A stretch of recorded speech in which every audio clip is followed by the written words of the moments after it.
اللہ اکبر اللہ اکبر اللہ اکبر لا الہ الا اللہ اللہ اکبر اللہ اکبر وللہ الحمد اللہ اکبر کبیرا والحمد للہ کثیرا وسبحان اللہ بکرۃ وأصیلا۔ ذوالقعدہ یا ذی قعدہ ابھی ہم گزار رہے ہیں، یعنی یہ والا مہینہ ابھی ہم گزار رہے ہیں۔ انشاءاللہ جلد ہی ذوالحجہ کا مہینہ آنے والا ہے۔ اسے ذی حجہ بھی بولا جاتا ہے۔ عربی میں ذو کے معنی والا کے ہوتے ہیں، تو ذوالحجہ یعنی حج کا مہینہ۔ حرمت والے مہینے 4 ہیں۔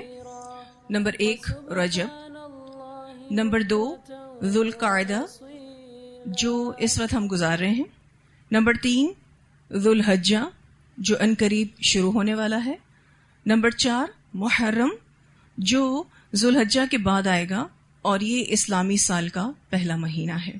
یہ 4 حرمت والے مہینے ہیں۔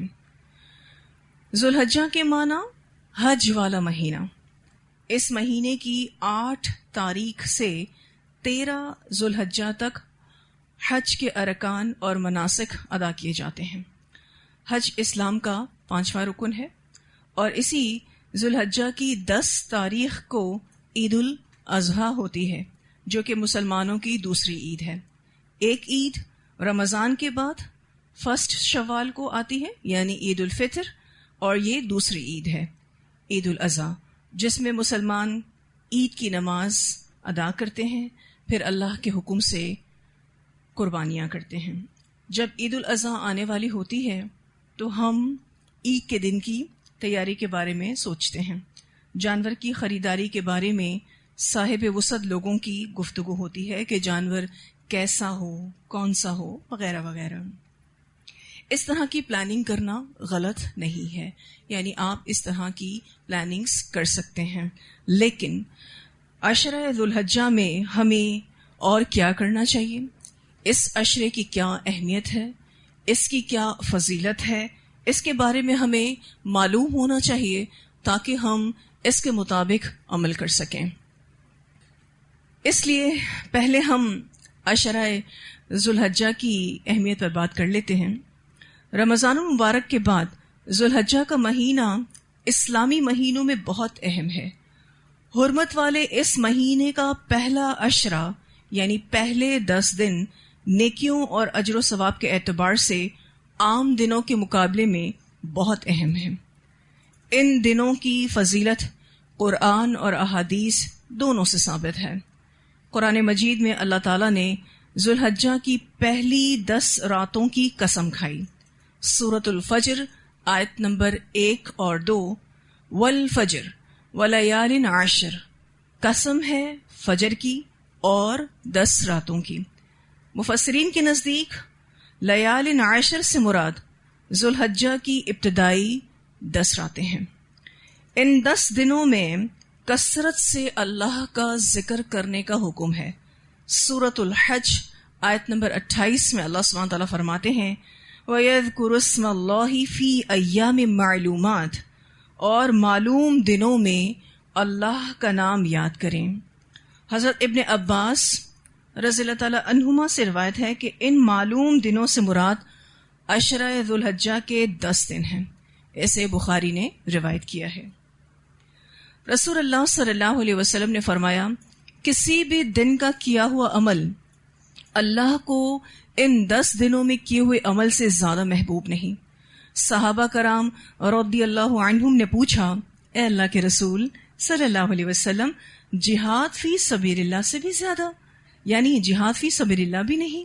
رسول اللہ صلی اللہ علیہ وسلم نے فرمایا جہاد فی سبیل اللہ سے بھی زیادہ، ہاں مگر وہ شخص جو اپنی جان اور مال کے ساتھ نکلے اور کچھ لے کر نہ آئے، یعنی شہید ہو جائے۔ اگر عام دنوں میں کوئی شخص جہاد فی سبیل اللہ کر رہا ہے تو یہ عمل بھی اللہ تعالیٰ کے نزدیک ان 10 دنوں میں کیے جانے والے عمل سے زیادہ امپورٹنٹ نہیں ہے، الا یہ کہ وہ شہید ہو جائے. جیسے ہی وہ شہادت کا مرتبہ پا لیتا ہے اللہ کی نظروں میں اس کی ویلیو بڑھ جاتی ہے، کیونکہ اس نے تو سب سے قیمتی چیز اللہ کے راستے میں دے دی. انسان کو سب سے زیادہ کیا چیز قیمتی ہے؟ اس کی اپنی جان. اسے ابو داؤد نے روایت کیا ہے. ان دنوں میں 9واں دن عرفہ کا ہے. یہ وہ عظیم دن ہے جس کے بارے میں رسول اللہ صلی اللہ علیہ وسلم نے فرمایا کہ کوئی دن ایسا نہیں کہ جس میں اللہ عرفات کے دن سے زیادہ لوگوں کو جہنم سے آزاد کرتا ہو. اسے مسلم نے روایت کیا ہے. مجمع الزوائد کی روایت میں آتا ہے کہ اللہ تعالیٰ اس دن فرشتوں پر فخر کرتا ہے کہ دیکھو میرے بندے غبار آلود کپڑے اور بالوں کے ساتھ یہاں موجود ہیں. اللہ تعالیٰ بہت زیادہ خوش ہوتا ہے، کیونکہ آپ دیکھیے تو احرام کا کلر کون سا ہوتا ہے؟ سفید. موسٹلی لوگ سفید رنگ کا ہی احرام پہنتے ہیں. اور حج کے دنوں میں چونکہ بہت موومنٹ ہوتی ہے، ایک جگہ سے دوسری جگہ جانا ہوتا ہے، تو عمومی طور پر حاجیوں کے جو احرام ہوتے ہیں وہ مٹی والے ہو جاتے ہیں. تو اللہ تعالیٰ اس پر بہت خوش ہوتا ہے اور فرشتوں پر فخر کرتا ہے. اب اس عشرے میں ہمیں بہت سے نیک اعمال کرنے ہیں، کیونکہ دنوں کے اعتبار سے یہ عشرہ سال کے تمام ایام سے افضل ہے، یہاں تک کہ رمضان کے آخری عشرے سے بھی افضل ہیں. لیکن رمضان کے آخری عشرے کی 10 راتیں سال کی تمام راتوں میں افضل ہیں، کیونکہ ان 10 راتوں میں 5 وہ طاق راتیں آتی ہیں جن میں سے کوئی ایک قدر والی ہوتی ہے جو 1000 مہینے کی راتوں سے زیادہ بہتر ہے. اسی لیے رمضان کے آخری عشرے کی راتیں افضل ترین اور ذوالحجہ کے ابتدائی عشرے کے دن افضل ترین ہیں.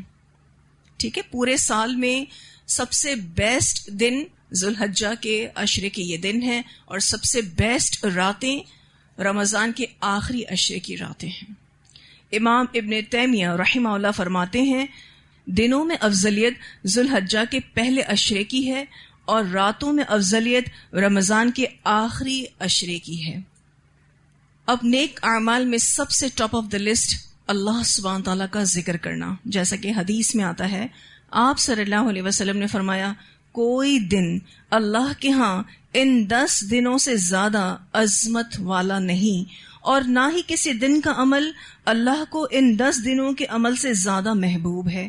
پس تم ان 10 دنوں میں کثرت سے تحلیل یعنی لا الہ الا اللہ، تکبیر یعنی اللہ اکبر، اور تحمید یعنی الحمدللہ کہو. اسے مسند احمد نے روایت کیا ہے. تو سب سے پہلا عمل پہلی ذوالحجہ سے 13 ذوالحجہ تک تحلیل، تکبیر اور تحمید ہے. زیادہ سے زیادہ ہم سب اس کا اہتمام کریں گے انشاءاللہ تعالی. بہت آسان عمل ہے، زبان پر بہت ہی آسان ہے. آپ اگر 100 مرتبہ لا الہ الا اللہ کہیں، آپ دیکھیں آپ کو کچھ وقت نہیں لگتا. اتنا منیمم ٹائم میں آپ اتنا بڑا وظیفہ کر لیتے ہیں، اور اللہ اکبر اس سے اور کم وقت میں، اور اسی طرح سے الحمدللہ اس سے اور کم وقت میں پڑھا جا سکتا ہے. تو اپنی زبان کو اللہ کے ذکر سے ہم نے تر رکھنا ہے ان خاص دنوں میں. امام بخاری رحمہ اللہ نے بیان کیا ہے کہ ان 10 دنوں میں حضرت عبداللہ بن عمر رضی اللہ تعالی عنہ اور حضرت ابو ہریرہ رضی اللہ تعالی عنہ تکبیریں پکارتے ہوئے بازار میں نکلتے تو اور لوگ بھی ان کے ساتھ تکبیرات کہنا شروع کر دیتے. اسے بخاری نے روایت کیا ہے. ہم بھی اس طرح سے کر سکتے ہیں، اور لوگوں کو ریمائنڈر دینے کے لیے کہ ان دنوں میں آپ موبائل میں تکبیرات کی آڈیو فائل پلے کر دیں، گھر میں آپ اس کو لگا دیں، آپ بھی پڑھتے رہیں اور جو بھی سنے گا اس کو پڑھتا رہے گا. تو یہ ایک بیسٹ ریمائنڈر ہے. آپ کسی سے کہیں نا کہ تکبیرات پڑھو تو یہ پھر بھی اتنا مؤثر نہیں ہوتا. اگر آپ اس کو خود پڑھنے لگتے ہیں تھوڑی سی بلند آواز کے ساتھ، یا اب تو الحمدللہ ہمارے پاس یہ فیسلٹیز بھی ہیں کہ ہم موبائل فون پر یا کسی گیجٹ پر اس کو پلے کر سکتے ہیں، آپ بھی پڑھتے رہیں، گھر والے بھی پڑھتے رہیں انشاءاللہ تعالی. اسلام ہمیں یہ چیز سکھاتا ہے کہ خود بھی نیکیوں میں آگے بڑھنا ہے اور اپنے ساتھ اپنے گھر والوں کو، آس پاس کے لوگوں کو بھی نیکیوں میں آگے بڑھانا ہے. ایسا نہیں ہے کہ میں اور آپ اکیلے اکیلے اس راستے میں چلیں، ہم نے بھی چلنا ہے اور لوگوں کو بھی چلانا ہے. صحابہ کرام رضی اللہ عنہم سے مختلف تکبیریں پڑھنا ثابت ہے. اللہ اکبر، لا الہ الا اللہ واللہ اکبر وللہ الحمد. اور یہ مصنف ابن ابی شیبہ کی روایت میں تکبیر آتی ہے. دوسری تکبیر اللہ اکبر کبیرا والحمد للہ کثیرا وسبحان اللہ بکرۃ واصیلا، یہ مسلم کی روایت میں تکبیر آتی ہے. ہر فرض نماز کے بعد تکبیرات پڑھیں. پھر یہ کہ دیگر اوقات میں بھی تکبیرات پڑھتے رہیں. دوسرا عمل روزہ، اور اسپیشلی 9 ذو الحجہ کا روزہ. 9 ذو الحجہ کا روزہ رکھنا باعث ثواب ہے. آپ صلی اللہ علیہ وسلم نے فرمایا، عرفہ کے دن روزہ رکھنے سے مجھے اللہ سے امید ہے کہ وہ گزشتہ اور آئندہ یعنی 2 سالوں کے گناہ معاف فرما دے گا. اسے مسلم نے روایت کیا ہے. کتنی بیسٹ موٹیویشن ہے. ہم سب چاہتے ہیں کہ ہمارے نامہ اعمال گناہوں سے صاف ہو جائیں. تو یہ وہ اسپیشل عمل ہمیں دیا گیا ہے تاکہ ہم اپنے نامہ اعمال کو صاف کر سکیں. آپ صرف اور صرف ایک روزہ رکھتے ہیں 9 ذو الحجہ کا، اور اللہ تعالیٰ آپ کے 2 سال کے گناہ معاف کر دیتا ہے. سبحان اللہ. یہ اللہ ہی ہے جو اتنی ساری غلطیوں کوتاہیوں کو ایک روزے کے عوض معاف کر دے. نبی اکرم صلی اللہ علیہ وسلم کا یہ فرمان غیر حاجیوں کے لیے ہے، یعنی جو حج نہیں کر رہے ان کے لیے یہ حکم ہے. ابن عمر فرماتے ہیں کہ میں نے رسول اللہ صلی اللہ علیہ وسلم کے ساتھ حج کیا. آپ صلی اللہ علیہ وسلم نے عرفہ کے دن روزہ نہیں رکھا. ابو بکر رضی اللہ تعالیٰ عنہ کے ساتھ حج کیا، انہوں نے روزہ نہیں رکھا، یعنی عرفہ کے دن ابو بکر نے بھی روزہ نہیں رکھا. حضرت عمر رضی اللہ تعالیٰ عنہ کے ساتھ حج کیا، انہوں نے بھی روزہ نہیں رکھا، یعنی عرفہ کے دن حضرت عمر نے بھی روزہ نہیں رکھا. اور حضرت عثمان رضی اللہ تعالیٰ عنہ کے ساتھ حج کیا، انہوں نے بھی روزہ نہیں رکھا. اور میں نے بھی اس دن یعنی عرفے میں روزہ نہیں رکھا، یعنی انہوں نے بھی ایز اٹ از نبی اکرم صلی اللہ علیہ وسلم کو اور صحابہ کرام کو فالو کیا. اور نہ میں اس کا حکم دیتا ہوں اور نہ اس سے روکتا ہوں. اسے ترمذی نے روایت کیا ہے. تو عرفے والے دن حاجیوں کے لیے روزہ رکھنا غیر مستحب ہے کیونکہ نبی اکرم صلی اللہ علیہ وسلم سے ثابت نہیں ہے. لیکن غیر حاجیوں کے لیے یعنی جو لوگ حج نہیں کر رہے ان کے لیے اس دن روزہ رکھنا نہ صرف جائز ہے بلکہ نہایت فضیلت والا عمل ہے. اور اس کا اجر کیا ہے کہ اللہ تعالیٰ 2 سال کے گناہ معاف کر دے گا. پھر یہ کہ آپ پورا عشرہ یعنی 1 سے لے کر 9 ذو الحجہ تک بھی روزہ رکھ سکتے ہیں. نبی اکرم صلی اللہ علیہ وسلم ذو الحجہ کے پہلے 9 دنوں میں روزے رکھتے اور یوم عاشورہ یعنی 10 محرم کو اور ہر مہینے میں 3 روزے رکھتے. اسے ابو داؤد نے روایت کیا ہے. آپ چاہیں تو روزے کنٹینیوس بھی رکھ سکتے ہیں.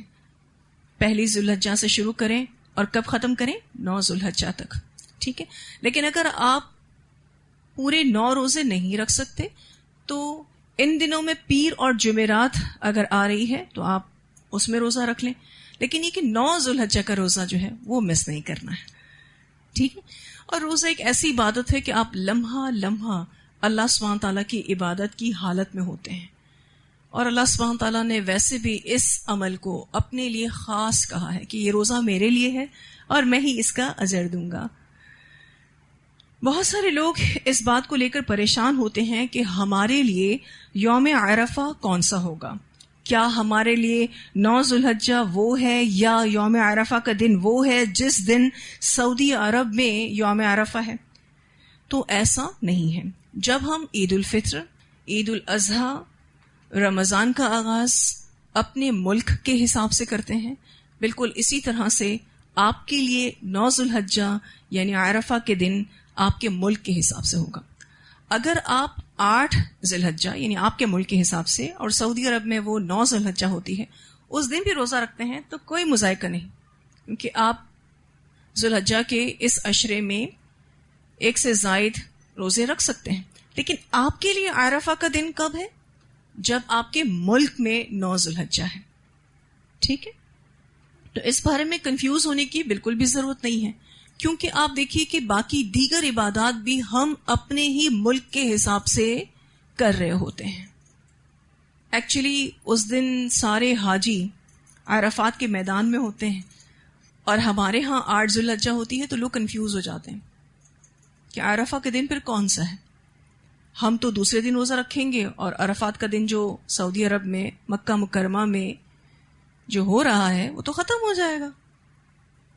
تو کنفیوز ہونے کی ضرورت نہیں ہے.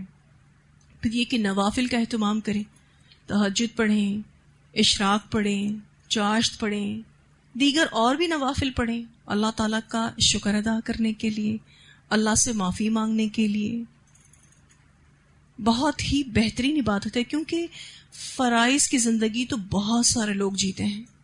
نوافل کی زندگی جینا بہت بڑی بات ہے, کیونکہ نوافل آپ اپنی دل کی مرضی سے کرتے ہیں, وہ آپ پر لازم نہیں کیے گئے.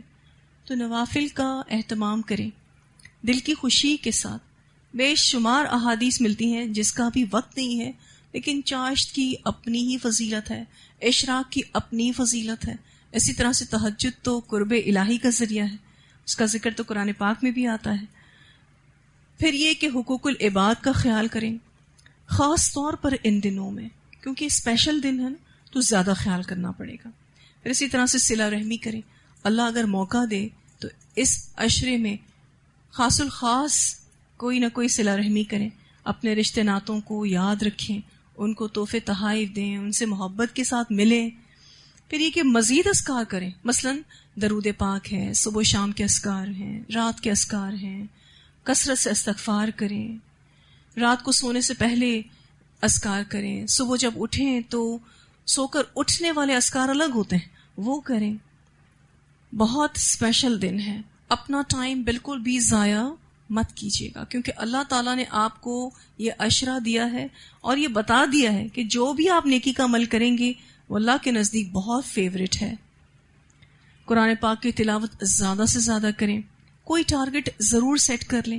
الحمدللہ اتنی ساری تفاسیر کمیونیکیشن کے ذرائعوں پر موجود ہیں. کسی ایک سورت کا ٹاسک لے لیں کہ میں اس عشرے میں اس سورت کی تفسیر پڑھ لوں گی, سمجھ لوں گی, اور جو جو بھی احکامات اللہ تعالیٰ اس میں مجھے بتائیں گے میں اس پر عمل کرنے کی کوشش کروں گی. کوئی نہ کوئی ٹاسک ضرور لیں, کیونکہ قرآن کو اگر آپ نے سمجھ کر پڑھا, بے شک ایک آیت ہی کیوں نہ ہو, وہ زیادہ بہتر ہے بجائے اس کے کہ آپ بغیر سوچے سمجھے قرآن کو پڑھیں, بغیر تجوید کے ساتھ قرآن کو پڑھیں. پھر یہ کہ جتنے بھی مرد حضرات ہیں وہ جماعت سے نماز پڑھنے کا اہتمام کریں. آپ کے گھر میں جتنے بھی مرد ہیں آپ ان کے لیے آسانیاں پیدا کریں کہ وہ جماعت سے نماز پڑھ سکیں. پھر اسی طرح سے صدقہ خیرات کریں. ہم سب اس کی انشاءاللہ کوشش کریں گے. اچھا, یہ جتنے بھی نیک اعمال میں نے آپ کو بتائے ہیں یہ سال کے باقی دنوں میں بھی کیے جاتے ہیں یا کیے جا سکتے ہیں, ٹھیک ہے, لیکن یہ دن بہت اہم ہے عبادت کے حوالے سے, اسی لیے یہ ایک ریمائنڈر ہے ہم سب کے لیے. ان دنوں میں زیادہ سے زیادہ نیکیاں کی جانی چاہیے. اگر آپ کو کسی سے محبت ہے اور وہ آپ کو یہ بتائے کہ اس کو یہ کام بہت پسند ہے تو آپ لازمی اس کام کو کریں گے, اور جیسا وہ چاہتا ہے ویسا کریں گے. تو اللہ سبحانہ تعالیٰ جس سے ہمیں بہت محبت ہے وہ چاہتا ہے کہ ان 10 دنوں میں ہم خوب نیکیوں میں آگے بڑھیں. تو انشاءاللہ ہم اس کی پوری کوشش کریں گے, ٹھیک ہے, کیونکہ محبتوں کا تقاضا ہے یہ, تاکہ اللہ تعالیٰ ہمیں مزید اپنی محبتوں سے نوازے. حافظ ابن حجر اسقلانی رحمہ اللہ فرماتے ہیں کہ ان دنوں کی فضیلت اس لیے زیادہ ہے کہ اللہ نے ان میں بڑی بڑی عبادتوں کو جمع کر دیا ہے, جیسے کہ نماز, 5 ٹائم کی نماز تو ہے ہی, ٹھیک ہے, جیسے کہ روزہ, اور اسپیشلی 9 ذوالحجہ کا روزہ. پھر یہ کہ صدقہ, حج اور قربانی. الحمدللہ اتنے بڑے بڑے نیک اعمال اس عشرے میں جمع ہو گئے ہیں. اس وجہ سے یہ عشرہ ٹاپ آف دا لسٹ ہے دنوں کے اعتبار سے. رات کے اعتبار سے کون سا عشرہ امپورٹنٹ ہے؟ رمضان کا آخری عشرہ. قربانی کی نیت رکھنے والے عشرہ ذوالحجہ میں ناخن اور بال نہ کاٹیں. ہم انشاءاللہ قربانی کی بہت ساری تفصیلات آپ کے سامنے رکھیں گے، لیکن یہ والی تفصیل میں آپ کے سامنے اس لیے رکھ رہی ہوں کیونکہ جو بھی قربانی کرنا چاہتا ہے اس کے لیے پہلی ذوالحجہ سے ہی، یعنی جیسے ہی ذوالحجہ کا چاند نظر آ جائے گا اس ٹائم سے یہ پابندی شروع ہو جائے گی کہ وہ نہ تو اپنے ناخن کاٹ سکتا ہے اور نہ اپنے بال کٹوا سکتا ہے. آپ صلی اللہ علیہ وسلم نے فرمایا کہ جب تم ذوالحجہ کا چاند دیکھ لو اور تم میں سے کوئی شخص قربانی کا ارادہ رکھے تو وہ اپنے بال اور ناخن نہ کاٹے. اسے مسلم نے روایت کیا ہے. اس حدیث سے معلوم ہوتا ہے کہ قربانی کی نیت رکھنے والے شخص کو ذوالحجہ کا چاند دیکھنے کے بعد حجامت کروانے اور ناخن کاٹنے سے اجتناب کرنا چاہیے. اور دوسری روایت میں جو کہ مسلم ہی کی ہے آتا ہے یہاں تک کہ وہ قربانی کر لے، یعنی جب تک وہ قربانی نہیں کر لیتا تب تک یہ پابندی قائم رہے گی. بہت سارے لوگ پہلی عید کو قربانی کرتے ہیں، کچھ دوسری عید کو کرتے ہیں، کچھ تیسری عید کو کرتے ہیں اور کچھ چوتھی عید کو بھی کرتے ہیں. تو جب تک قربانی نہیں ہو جاتی یہ پابندی بدستور قائم رہے گی. ٹھیک ہے جی، یعنی قربانی کے بعد حجامت وغیرہ کروائے، اس سے پہلے نہیں. ابو داؤد کی روایت میں آتا ہے کہ ایک شخص نے قربانی کی استطاعت نہ ہونے کا ذکر کیا. ایک شخص نبی اکرم صلی اللہ علیہ وسلم کے پاس آیا کہ میرے پاس تو اتنی استطاعت ہی نہیں ہے کہ میں قربانی کر سکوں، اور ویسے بھی ایسے وہ تمام لوگ جو دین سے محبت کرتے ہیں، اللہ کے حضور قربانی دینے سے محبت کرتے ہیں، جب وہ قربانی نہیں کر پاتے تو ان کے دل کی کیفیت وہی جانتے ہیں. ایک ایسا ہی شخص نبی اکرم صلی اللہ علیہ وسلم کے پاس آیا اور اس نے کہا کہ میں تو قربانی کر ہی نہیں سکتا.